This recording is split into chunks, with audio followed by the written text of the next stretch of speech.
Thousands of years ago, a great work was begun on a barren landscape. The people behind the project erected a ring of colossal stones according to precise calculations. When the job was finished, a complex machine stood in the middle of no place. Then they disappeared, but their monument is almost intact. It is called Stonehenge. The glow of ancient knowledge has faded, but a strange power still seems to linger over the stones. It beckons some men to worship, others to search for the magic of Stonehenge. The architects are unknown. Their purpose has been forgotten. But for many, the magic of Stonehenge is still fresh.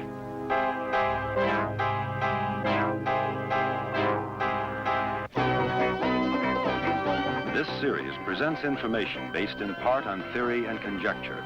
The producer's purpose is to suggest some possible explanations, but not necessarily the only ones, to the mysteries we will examine. It is among the classic mysteries of the world, an immense circle of stones that stands on the Salisbury Plain in southern England. For centuries, men have called it Stonehenge and wondered at its purpose. The mystery of Stonehenge is twofold. Who built it and why? Archaeologists normally have the answer to one of those questions and can deduce the rest. But until now, we've known very little about Stonehenge and understood less. Only recently has evidence come to light that points to Stonehenge being an exceedingly complex machine, yet with a purpose so simple, it was overlooked for centuries. But finding the why of Stonehenge only increases the mystery of who built it. Stonehenge is a puzzle that seems to defy the usual methods of archaeology. There are no written clues to explain it. Theories that it was a city of the dead or a pagan temple of sacrifice have been based as much on pure speculation as on evidence. The first breakthrough in understanding came in the mid-1960s when a young astronomer entered the search. It was a solution based on pure numbers and pure directions. And his name is Gerald Hawkins, author of Beyond Stonehenge. And strangely, it did require a new look. It required perhaps an astronomer to look at it as I did. And just looking through the archways, I felt that it must be more than a temple. The idea of doors in an open plain didn't make sense to me, and I felt I should see something through these archways. So began the quest for a solution to the riddle of Stonehenge. Hawkins began by investigating the few known facts. The earliest holes in the ground seem to date now to 2,500, 2,700 BC. Roughly the time of the Egyptian pyramids, maybe a few centuries ahead. Then the Stonehenge proper was built approximately 2000 BC. They were working there for centuries, perhaps even 1,000 years. The world at 2500 BC was dotted by no more than a handful of civilizations. Much of the world's population lived in caves. Man was learning how to forge crude tools out of bronze. In Egypt, the slaves were still toiling over the Great Pyramids. The walls of Jericho were yet unbreached. In Mesopotamia, the Sumerians were just beginning to use a new tool called writing to record their history and legends. It would be centuries before the Jews would hide the Dead Sea Scrolls in the caves of Qumran. From the tiny island of Crete, the Minoan Empire ruled the Mediterranean world. Their ancient sea kings had not yet sailed their ships beyond the Straits of Gibraltar.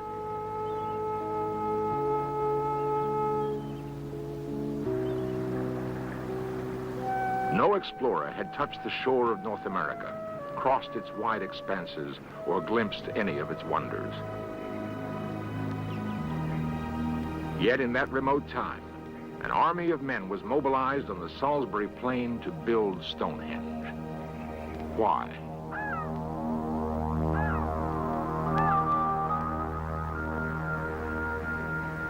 At one time, the suggestion was the stones came down by glaciers, but it seems that the stone was indeed quarried. We have pretty well proof that it was quarried because recently museum replicas went there and found a stone with an actual drill hole. We have a sample of it here. It was cut into and shows the two halves. This stone is so tough it takes half an hour to cut with a diamond saw. Yet they drilled in with no equipment except perhaps some flint chips and a piece of wood. Why did the ancient engineers select blue stones that can be found in only one place in the world, the Presely Mountains? Rocks so hard, they dull modern cutting tools.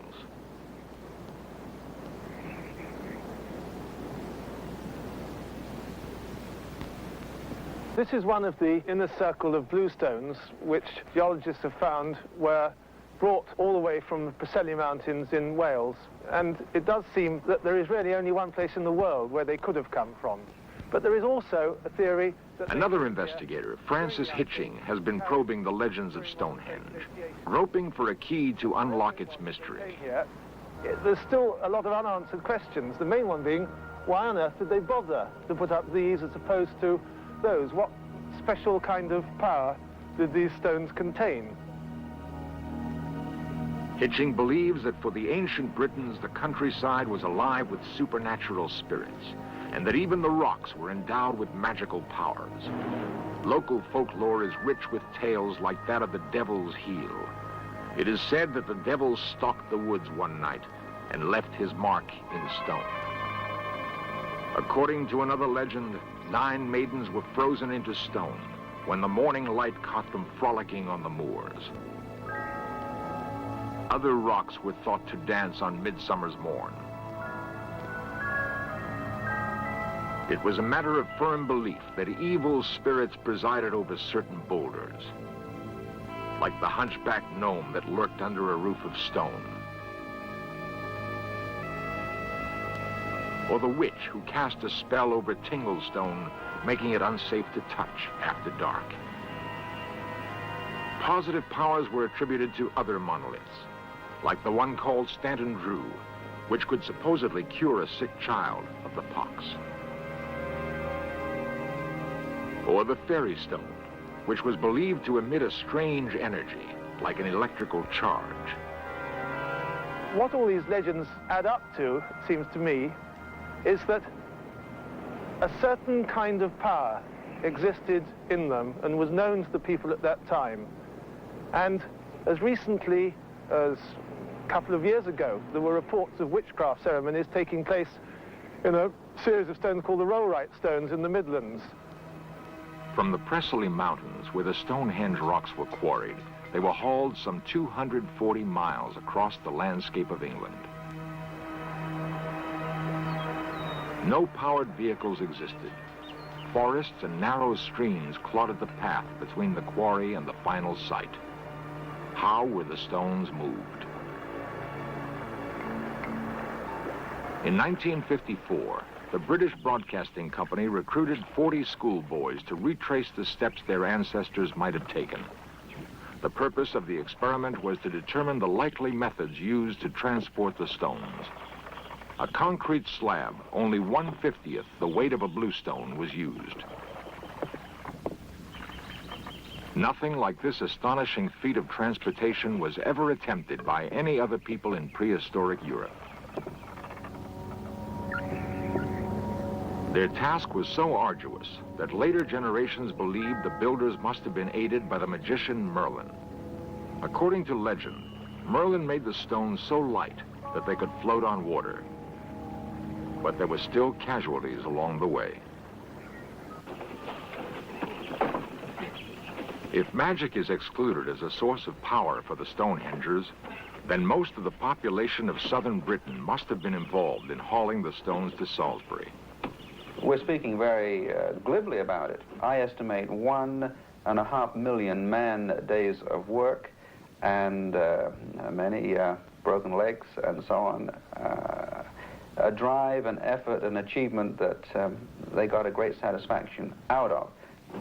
As to what was in their minds, at least I have uncovered certain very hard facts, numerical relationships, an interest in precision, an interest in time patterns, and this means something very fundamental to their psychological basis and to their beliefs. What they were doing was a complete entity to them, and it must have been extremely satisfying. They did not do it by being driven as slaves. They did not do it for money because there wasn't a monetary system. They did it because they wanted to. And here we have perhaps the beginning of our civilization, the essence of civilization, a community with a common purpose and a common set of ideas. Surely, the masterminds of Stonehenge could not have inspired an army of workers unless the people were held in the spell of a great, perhaps even magical idea.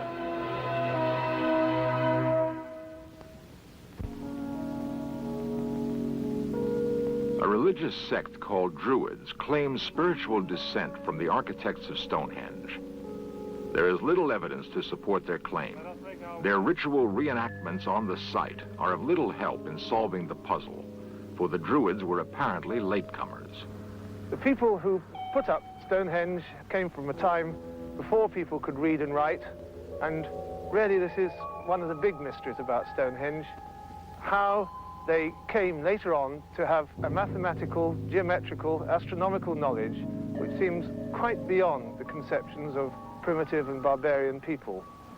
But perhaps more remarkable than that is the fact that scattered all over Britain are some 300 other circles, some of them still intact, which can do the same job. And the man who has discovered this, spent half a lifetime doing it, is Professor Alexander Thom. An engineer by training, Thom was convinced that there was a calculated design behind what appeared to be a random arrangement of stones. Using advanced mathematics, Thom was able to prove that the stones were aligned both to one another and to the movement of the planets in the night sky. The implications of his discovery are staggering. It now seems possible that the whole of prehistoric Britain was landscaped according to a deliberate and far-reaching plan.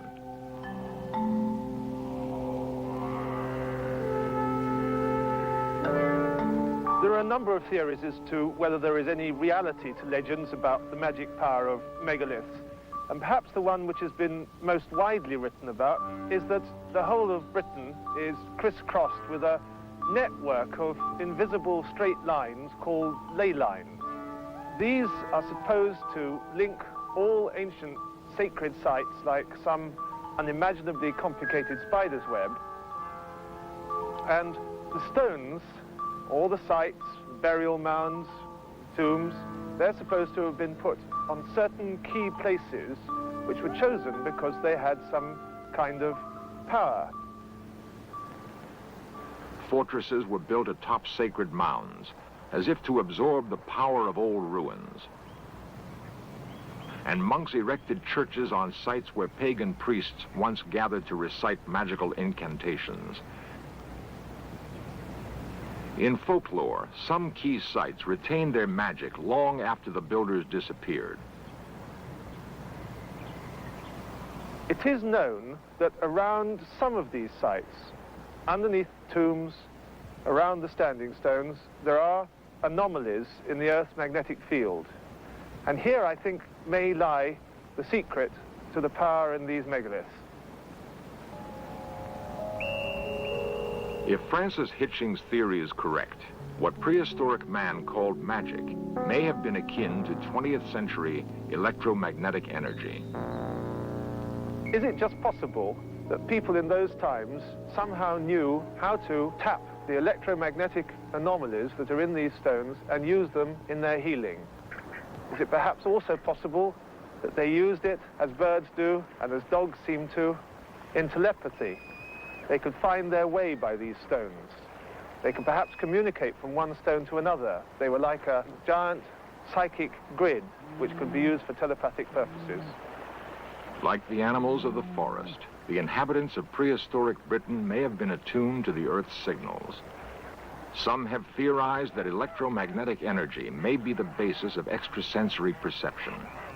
If this is true, perhaps the Stonehengers used that psychic energy on a level never achieved since. At the very center of this hypothetical communications network stood Stonehenge. As a quantitative scientist, I saw a fundamental pattern that intrigued me and reached my brain and mind. And so, with calculations, I was able to go back in time to 2000 BC and, as though it were, stand there and watch the sunrise and moonrise and planets and stars. And with the computer, very quickly, we could see that the pattern of stones matched the pattern of the sky.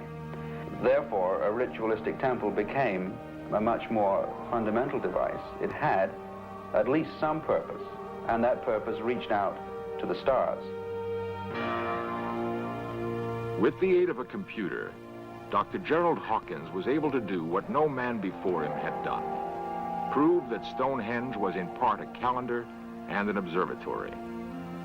Each giant block points to a specific position of a planet or star as it moves in its journey across the heavens. In such a way, sky and earth were inextricably bound through a Stone Age machine. The most celebrated alignment is the heel stone that points to the rising sun on midsummer's morn. The popular assumption is that the Druids used the site for rituals of incantation and human sacrifice. But were they the designers of Stonehenge? Archaeologists and antiquarians have argued for centuries about who put up this great erection of stones here. The best bet seemed to be the Druids, because the Druids were known to have existed here in Britain before Caesar arrived. In fact, Caesar described the Druids. So 18th century antiquarians such as William Stukely used to draw fanciful pictures of the Druids as they thought taking part in ceremonies around Stonehenge and similar kinds of circles. Now, we're almost certain today that this conception is absolutely wrong, and the kind of people who you see taking part in Druid ceremonies here on Midsummer Morning are nothing more than a 19th century invention. Druids, in fact, what we do know about them, they had a strong priestly class who used to gather, on the whole, in oak groves where their secret ceremonies took place. They were a bloodthirsty race. Caesar describes them as hanging people up in baskets and burning them. Otherwise, we know that they were indeed expert astronomers. If, as Hitching and other investigators have concluded, the architects of Stonehenge were not the Druids, then who did design and build it? Far from being mere hunters or cave dwellers, the prehistoric Stonehengers seem suddenly to have become possessed of a superior, highly sophisticated intelligence. Otherwise, they could never have devoted their total energies to a grid that covered all England and focused on the axis of Stonehenge. One must wonder, from where did they get this incredible spurt of knowledge? A spurt that was 5,000 years ahead of its time. The answer may never be known, but the stones still have a power for many who worship in the manner of the Druids. And Stonehenge still intrigues men who seek to understand the workings of an ancient machine. I wonder if they were not worshipping a new type of god to us, a god of time. The idea just comes to me now that perhaps the repetitive security of time, following time, was of value to them, and perhaps even Stonehenge itself was built to perhaps defeat the ravages of time, in that time had a concept to them. If ever we can find out an idea that explains what they did, it will be really dramatic. I don't feel that we've come close to any idea yet, but you can imagine a god of time. We don't have it. We hate time, but maybe they look forward to it.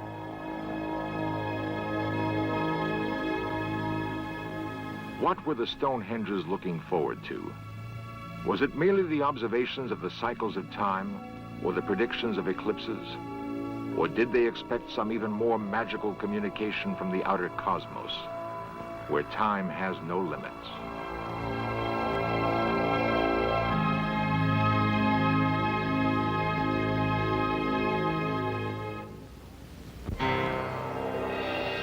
Stonehenge is not alone as a riddle of ancient design. In the thick jungles of the Yucatan Peninsula, an ancient observatory called the Caracol charted the phases of Venus as accurately as 20th century telescopes. Buried deep within the same jungle, a Mayan pyramid was aligned to the midsummer sun. 6,000 miles away, Egyptian pyramids mapped the rising and the setting sun on the same day. And in the distant past of India, holy men gathered to watch the sky. For what were they waiting?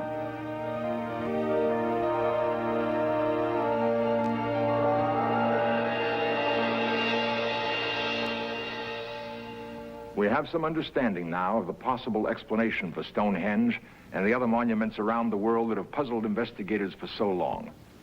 The question which still eludes us is who erected these working monuments? Clearly, they were the work of people more advanced than we had thought possible for that time. We can speculate that our ancestors were possessed of knowledge that was somehow lost to succeeding generations. Or perhaps they had help.